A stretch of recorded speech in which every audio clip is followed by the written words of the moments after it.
buenos días o muy buenas tardes tengan todos ustedes, queridos estudiantes. El día de hoy vamos a continuar con nuestra clase número 2 del sistema locomotor activo, estudio de los músculos.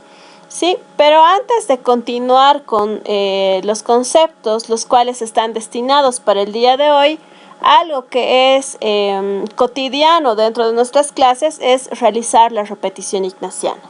¿Por qué realizamos esta repetición ignaciana? Porque tenemos que refrescar nuestra memoria y consolidar poco a poco los conceptos nuevos que vamos adquiriendo. Como ustedes pueden ver, se van a realizar 10 preguntas, las cuales ya hemos avanzado en la anterior clase, pero vamos a ir desglosándolas y fortaleciendo algunos conceptos. Por lo tanto, voy a empezar con la primera pregunta, que es: ¿qué es la actina y la miosina?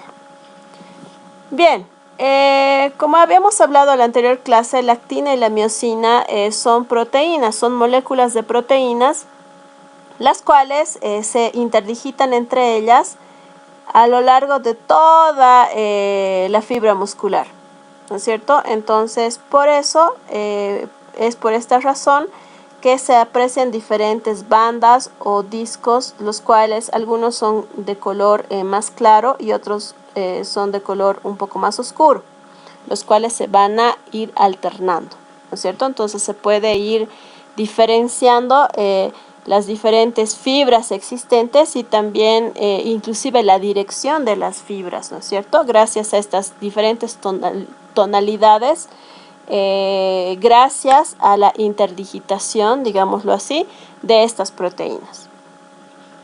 Bien, ahora vamos a pasar a la segunda pregunta. La siguiente pregunta es: describe el músculo esquelético. A ver, los músculos esqueléticos también son llamados estriados. Tienen características muy diferentes a los otros músculos, ya que estos músculos tienen células muy alargadas, ¿no es cierto? Tienen células muy alargadas y presentan estrías transversales, y es por eso que tiene el nombre de músculos esqueléticos o estriados, ¿no? Algo que es muy importante mencionar dentro de estos músculos estriados es que son de color rojizo, y son aquellos los cuales están relacionados con los huesos, con el sistema óseo. Por eso es que también viene el nombre de músculos esqueléticos, y están encargados netamente de la locomoción, ¿no es cierto? Entonces estos nos ayudan o nos ponen en movimiento, ya sea para desplazarnos de un lugar al otro, o ya sea para realizar algunas actividades voluntarias que nosotros deseamos. Algo que también es muy importante mencionar de estos músculos es que su contracción es voluntaria, es decir, que nosotros mandamos un mensaje a nuestro cerebro o recibe en realidad estas señales de nuestro cerebro para que se produzca este movimiento. Entonces estamos hablando que son totalmente voluntarios y son músculos los cuales se cansan, ¿no? Eso, más que todo, podríamos mencionar acerca de los músculos esqueléticos. Ahora vamos a pasar a la tercera pregunta de ¿qué son los músculos? Los músculos son órganos los cuales se contraen, ¿no? Y al contraerse, estos van a producir un movimiento en el cuerpo. También permiten la estabilidad tanto en movimiento, pero también en reposo. Los músculos recubren el esqueleto, dan la forma externa del cuerpo y proporcionan calor y energía al mismo. Bien, ahora vamos a pasar a la cuarta pregunta. Describe el tejido cardíaco. El tejido cardíaco está formado por células más cortas, ¿no es cierto?, a diferencia de las esqueléticas. También presenta dos núcleos como máximo, ¿sí? Estos presentan dos núcleos como máximo. y tienen un aspecto estriado.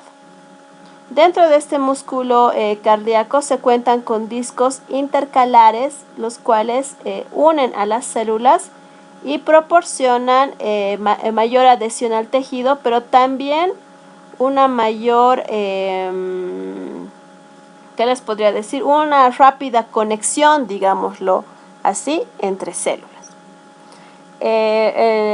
Un ejemplo del tejido cardíaco es, o del músculo cardíaco en realidad, es el corazón, ¿no es cierto? El corazón cuando se contrae, cuando se dilata, se realizan los diferentes tejidos.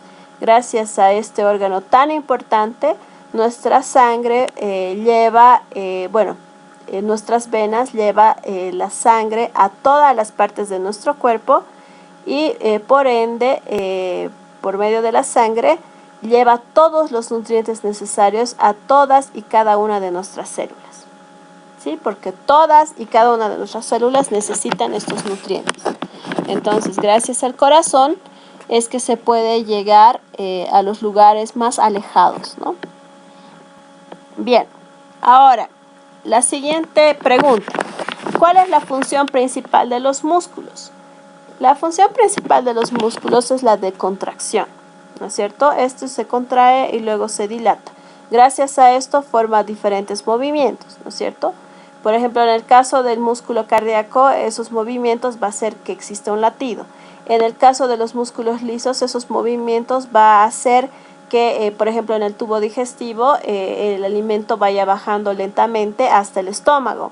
O en el caso de los músculos esqueléticos, ese movimiento va a realizar o va a hacer que nosotros nos podamos trasladar de un lado al otro o que podamos levantar diferentes cosas. Siguiente pregunta. Menciona alguna recomendación para el cuidado muscular. Puedo mencionar, digamos, la más importante, digamos, o la más popular, la más conocida, la que siempre nos están recomendando, por ejemplo, los profesores de educación física, los papás, ¿no es cierto? Y también los lugares donde hacemos deporte, ¿no? Que es el calentar, ¿no es cierto? Es muy importante que nosotros calentemos, que hagamos poco a poco, que empecemos el ejercicio de forma muy suave. ¿Por qué? Porque podemos tener diferentes problemas musculares si es que no lo hacemos de la forma correcta, ¿no? Entonces, es muy importante que nosotros mantengamos y cuidemos nuestro sistema locomotor, es decir, el esquelético, las articulaciones y los músculos, ya que esto puede traer otro tipo de consecuencias también y verse afectados otras estructuras también si es que no realizamos un cuidado óptimo en el tiempo también adecuado, ¿no es cierto? Bien, ahora, siguiente pregunta. ¿Qué tejidos musculares, o en este caso, qué tejidos musculares serían voluntarios e involuntarios? Los voluntarios serían aquellos que, por ejemplo, nuestro cerebro manda una señal, ¿no es cierto?, para realizar el movimiento. Nosotros realizamos este movimiento de forma consciente, ¿no es cierto? Y los involuntarios son movimientos que se realizan de los cuales nosotros no somos conscientes. Por ejemplo, nosotros no tenemos que mandar constantemente un mensaje a nuestro cerebro para que nuestro corazón siga latiendo. Este corazón late de forma totalmente autónoma e independiente. Inclusive late y realiza sus diferentes funciones aunque estemos durmiendo, ¿no es cierto? Al igual que, por ejemplo, el tubo digestivo, igual que nuestros diferentes no sé, uréteres, vejiga, ¿no es cierto? Eso tienen un movimiento el cual es totalmente autónomo. Y eso es bueno, ¿no? Porque imagínense si tendríamos que controlar ese tipo de movimientos, sería muy complicado porque imagínense que se olviden mandar el mensaje de que tiene que latir el corazón y que el corazón sea de forma voluntaria, o sea, obviamente correría todo el tiempo nuestra vida y nuestra sobrevivencia, ¿no es cierto? Entonces, es muy importante que exista este tipo de situaciones, digámoslo, ¿no? Así que hace que nuestro cuerpo sea un organismo totalmente complejo y totalmente evolucionado, ¿no es cierto?, dentro de lo que es la naturaleza. Bien, siguiente pregunta. Describe el tejido muscular liso. A ver, el liso. También es denominado de la vida vegetativa y están formados por largas células, pero estas son fusiformes y lisas. A diferencia de los estriados, presenta un solo núcleo, ¿no es cierto? Entonces solamente son células que tienen un solo núcleo. Su coloración es rosa pálido o blanco amarillento. Y su contracción, como les he mencionado anteriormente, es involuntaria, es lenta y de larga duración. Por lo tanto, no se cansa, ¿no es cierto? O sea, el tubo digestivo, por ejemplo, constantemente va a estar dilatándose, contrayéndose, pese a que estemos descansando, durmiendo, en reposo, etcétera, etcétera. El tubo digestivo va a seguir realizando su función correspondiente. Y no se va a cansar, no es un músculo que se cansa como los músculos esqueléticos, que sí, por ejemplo, si nosotros alzamos constantemente algo muy pesado, nos llegamos a cansar, ¿no es cierto? En el caso de los lisos, no ocurre eso porque siempre están en movimiento. Bien, siguiente pregunta. ¿Qué tipo de clasificación de los músculos vimos en la anterior clase? En la anterior clase hemos visto la clasificación por la naturaleza de las fibras, ¿no es cierto? Y hemos clasificado a los músculos en esqueléticos o estriados, en cardíaco y también en los lisos o de vida vegetativa, ¿sí? Y la última pregunta, ¿cómo están conformados los músculos? Bien, los músculos están compuestos por tejido muscular, están constituidos por tejido conjuntivo, nervioso y vasos sanguíneos, ¿no es cierto? ¿Por qué? Porque obviamente tiene que tener una conexión directa con el sistema nervioso porque tiene un movimiento los cuales son voluntarios, ¿no? Entonces tiene que existir esa conexión con el sistema nervioso, indistintamente si estamos hablando de un músculo voluntario como de un involuntario, igual tiene que estar conectado o tiene que tener este tipo de componentes. Que estamos hablando del tejido muscular, el tejido conectivo, el tejido nervioso y los vasos sanguíneos. Los vasos sanguíneos, ¿por qué? Porque nuestros músculos consumen mucha energía, necesitan mucha energía. ¿Por qué? Porque muchos de ellos la contracción es todo el tiempo, ¿no es cierto? Todo el tiempo existe contracción, dilatación, entonces todo el tiempo necesita energía correspondiente. Por lo tanto, necesitamos vasos sanguíneos los cuales lleven el oxígeno y los nutrientes necesarios a cada una de nuestras células y también transporten hacia afuera también las sustancias de desecho que ya no sean utilizadas.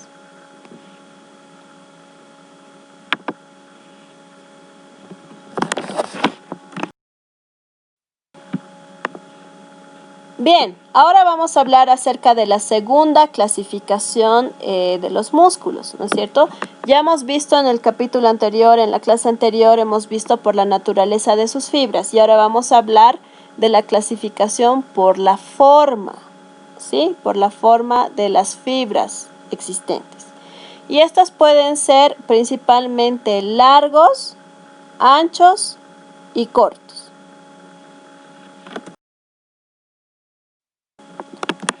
Bien, ahora vamos a empezar con los músculos los cuales son largos o fusiformes. Como menciona su nombre, obviamente son músculos los cuales son más largos que anchos y espesos, ¿no? Entonces, obviamente tienen grandes extensiones, son muy alargados, digámoslo así. Luego es algo muy importante mencionar que tienen la característica que en la parte media son un poco más gruesos y en los extremos son mucho más finos. ¿Por qué? Porque estos se tienen que conectar con los tendones y luego estos unirse a los huesos, ¿no? Entonces estamos hablando de una parte media más ancha y de unos extremos más delgados. ¿Dónde se encuentran estos músculos? Se encuentran en los miembros superiores y en los miembros inferiores. Eso quiere decir en las piernas y en los brazos. Y estos músculos tienen mucha fuerza y gran movimiento, ¿no es cierto? Realizan diferentes movimientos en diferentes ejes y necesitan mucha fuerza. En los brazos necesitamos mucha fuerza para levantar cosas pesadas y adherirnos a ciertas superficies, pero también necesitamos mucha fuerza en las piernas porque las piernas son aquellas las cuales sujetan todo nuestro peso y nos ayuda a realizar los diferentes movimientos para trasladarnos de un lugar al otro. Ejemplos de músculos largos o fusiformes es el tríceps del brazo, el sartorio de los músculos, entre otros. Ahora vamos a hablar acerca de los músculos anchos y planos. En este tipo de músculos predomina el ancho y el largo sobre el espesor. Por lo tanto, son músculos los cuales son muy delgados, aplanados, pero son bastante resistentes. Y por lo general adoptan una forma geométrica, que puede ser cuadrilátera, triangular o romboidal, ¿no? Y un ejemplo, por ejemplo, de este tipo de músculos es aquellos que están en el tórax y en el abdomen, ¿no? Que van a proteger órganos delicados, pero también intervienen en los procesos de respiración. Así como podemos observar en el esquema que muestra esta diapositiva. Otra característica de estos músculos anchos o planos es que tienen poca fuerza y escaso movimiento.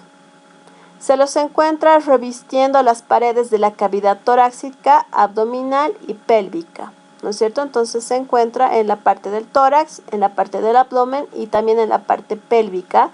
Y estos van a proteger también y van a respaldar y van a proteger, cuidar, revestir, ¿no es cierto? Órganos internos, los cuales son muy importantes. Ejemplo de este tipo de músculos anchos o planos es el diafragma, el frontal, entre otros, ¿sí? Tienen fórmula de láminas triangulares, cuadrados o rectilíneos y más ejemplos podemos decir a los músculos pectorales, intercostales, el recto abdominal y el diafragma principalmente. Ahora vamos a hablar de los músculos cortos o pequeños. Este tipo de músculos presentan una dimensión igual entre ellos, o sea, adoptan formas geométricas y también ninguna dimensión predomina frente a la otra. O sea, no son demasiado largos, no son demasiado cortos, no son no tienen demasiado espesor, digámoslo así. O sea, no hay ninguna dimensión de las que ya he mencionado que predomine frente a la otra. Generalmente son más o menos o aproximadamente iguales. ¿Sí? Y se encuentran alrededor de la columna vertebral.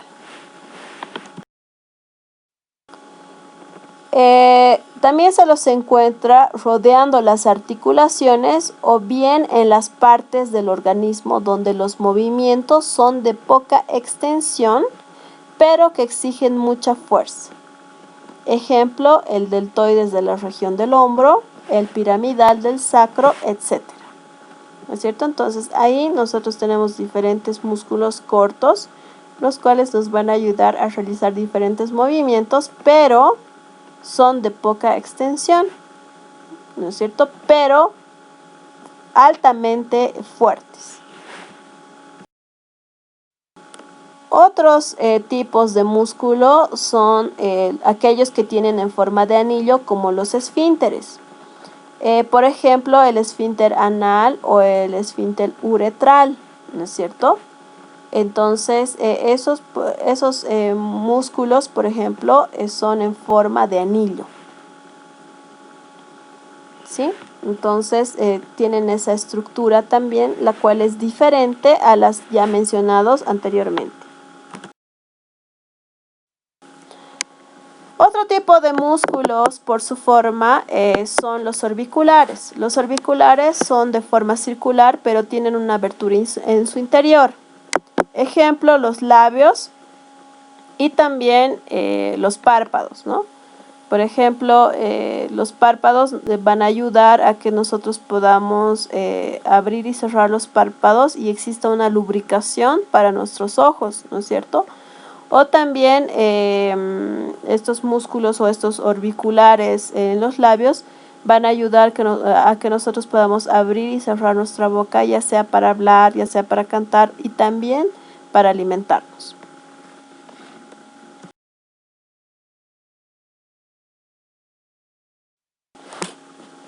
Ahora vamos a hablar de la tercera clasificación. Y la tercera clasificación es por su función. Cuando estamos hablando de la clasificación por su función, estamos hablando de las acciones que realizan, ¿no es cierto? Por ejemplo, uno son los flexones. Los flexones son aquellos que doblan una articulación y permite el acercamiento entre los diferentes huesos. Por ejemplo, con este tipo de músculos flexones, nosotros podemos acercar nuestro antebrazo a nuestro brazo, o nuestras pantorrillas, digámoslo así, a nuestro fémur, ¿no es cierto? Entonces, gracias a la función que cumplen los flexones. Entonces, ejemplos de flexones es el bíceps del brazo y el bíceps femoral, entre otros.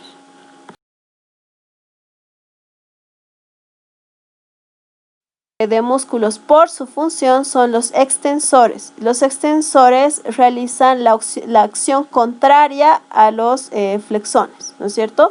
Si los otros nos ayudaban a unir nuestros diferentes músculos, estos nos ayudan a enderezar o a desdoblar las articulaciones. En realidad, en pocas, a estirar nuestras articulaciones. Por ejemplo, nos va a ayudar a estirar nuestro brazo y nuestro antebrazo o nuestra rodilla, ¿no es cierto? Nos va a ayudar a enderezarla.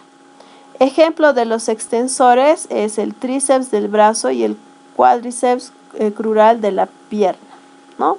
Entonces, gracias a esta función que cumplen estos músculos, podemos enderezar nuestras articulaciones.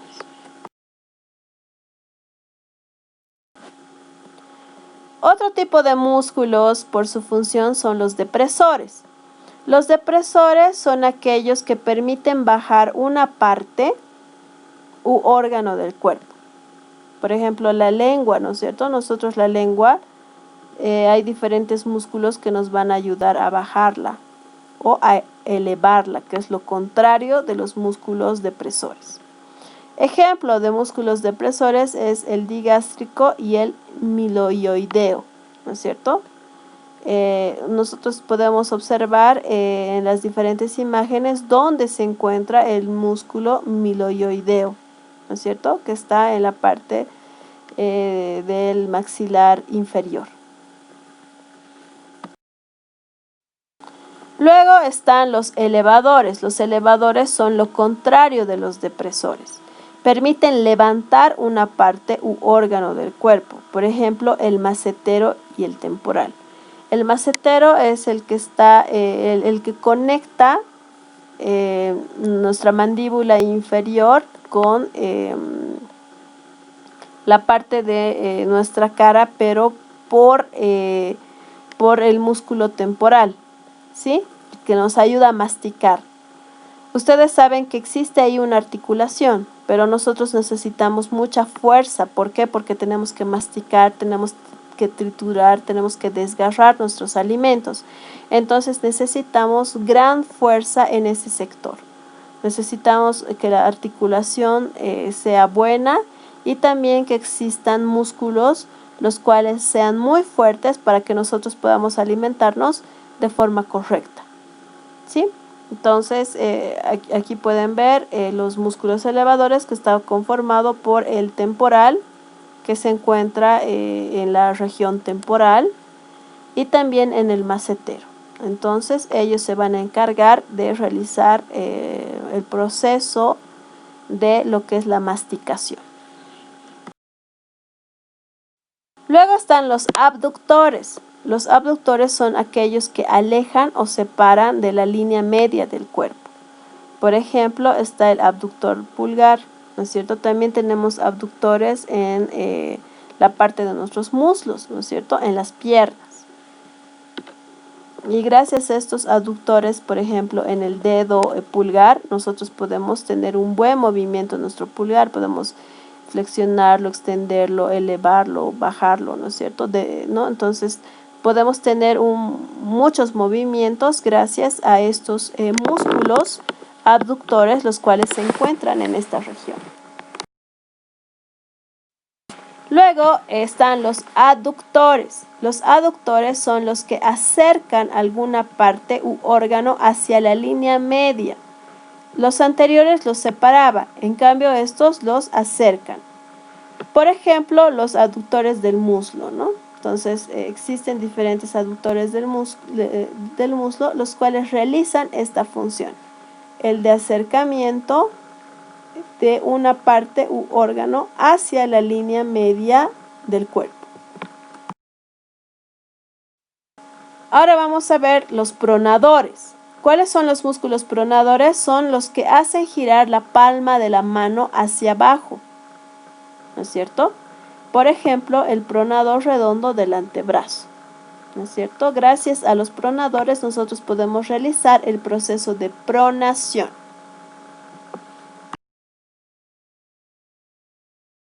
A la pronación tenemos los supinadores, que realizan el proceso de supinación. Son aquellos que hacen girar la palma de la mano pero hacia arriba. Por ejemplo, el supinador largo del antebrazo. Entonces, gracias a los pronadores y a los supinadores, nosotros podemos realizar los procesos de pronación y supinación en nuestro antebrazo. Bien, hemos llegado a la parte final de nuestra segunda clase. Espero que les haya gustado mucho, que hayan podido complementar algunos conceptos los cuales no estaban muy claros. De todas formas, estoy para cualquier consulta, duda, sugerencia que tengan sobre el tema. Y bueno, simplemente decirles que Dios los bendiga, que siempre los acompañe y que tengan un lindo fin de semana. Gracias.